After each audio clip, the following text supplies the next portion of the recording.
Bonjour chers camarades, notre sujet d'aujourd'hui c'est les focus group. On va parler dans une première partie théorique sur un premier point, qu'est-ce qu'un focus group? Et dans une deuxième point, quels sont les avantages et les inconvénients du focus group? Et dans une deuxième partie empirique, on va expliquer comment préparer un focus group.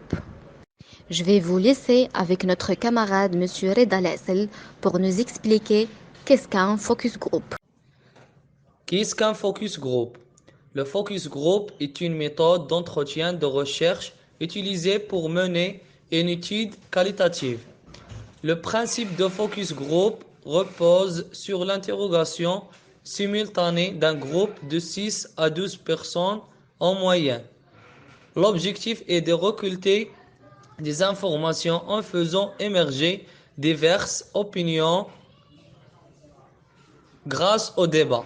Au sein du groupe, les avis peuvent être concordants ou discordants.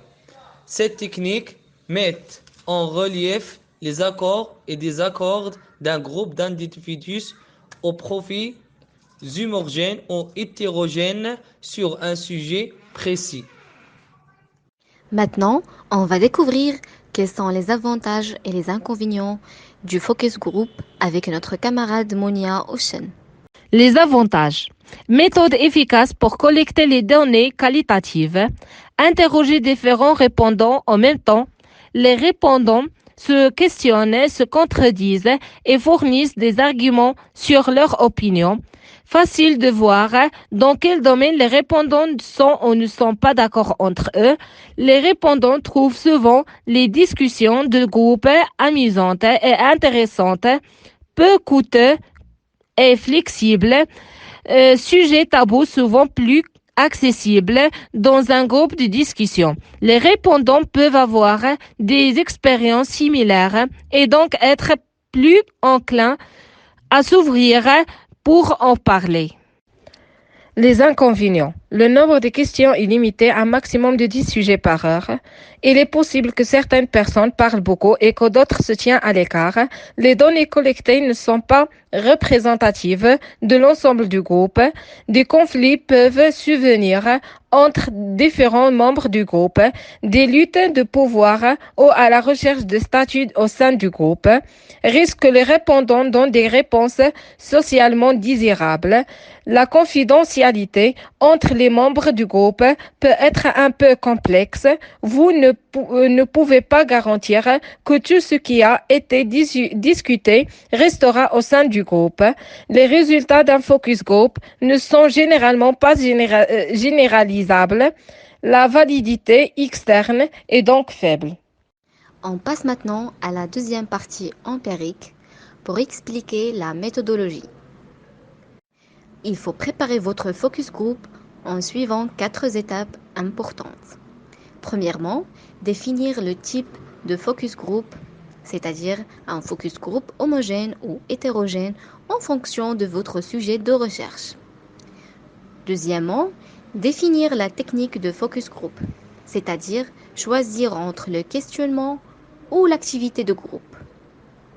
Troisièmement, trouver un échantillon. En fonction de votre sujet et du type de focus group homogène ou hétérogène, vous devez trouver les personnes qui peuvent prendre part à cet entretien collectif. Quatrièmement, trouver le lieu et la date, c'est-à-dire trouver un lieu susceptible d'accueillir une dizaine de personnes. La date doit aussi convenir à tous. Pour mener à bien un focus group, il existe plusieurs étapes à respecter. Premièrement, installation, présentation et introduction. Le jour J, installez votre matériel pour l'enregistrement et présentez-vous à l'ensemble des personnes présentes. Prenez le temps de les remercier d'être venus et expliquez en quelques mots le but de votre travail de recherche et ce pourquoi ils sont là aujourd'hui. Deuxièmement, suivre le guide d'entretien. Commencez le focus group en vous référant à votre guide d'entretien. Suivez l'ordre des questions rédigées au préalable. Adoptez la bonne attitude. Le rôle de l'enquêteur est important. car c'est à lui de poser les questions, de faire les relances, de couper une prise de parole trop longue, ou de tempérer le débat ou de mettre les participants en confiance. Elle est le chef d'orchestre de cet entretien collectif. Quatrièmement, veillez au bon déroulement de l'entretien. L'enquêteur doit aussi gérer le temps de l'entretien et essayer de faire respecter un temps de parole équitable pour chaque participant. En moyenne, un focus group dure entre 1 à 2 heures. Cinquièmement, conclure l'entretien et remercier les personnes présentes. Remerciez chaleureusement l'ensemble des personnes présentes. Vous pouvez leur proposer de leur envoyer les conclusions de votre étude qualitative ou votre travail complet. Sixièmement, établissez une fiche de groupe. Une fois que les participants sont partis, créez une fiche de groupe. Il s'agit pour vous d'inscrire les informations du focus group, la date, le lieu, la durée, le nombre de participants, le leader, l'ambiance et les problèmes rencontrés. Pour analyser les résultats d'un focus group, la première chose, réécoutez l'entretien. Si le temps vous le permet, prenez le temps de réécouter intégralement une première fois l'enregistrement de votre focus group. Prenez des notes des informations entendues qui pourraient vous intéresser pour établir votre conclusion.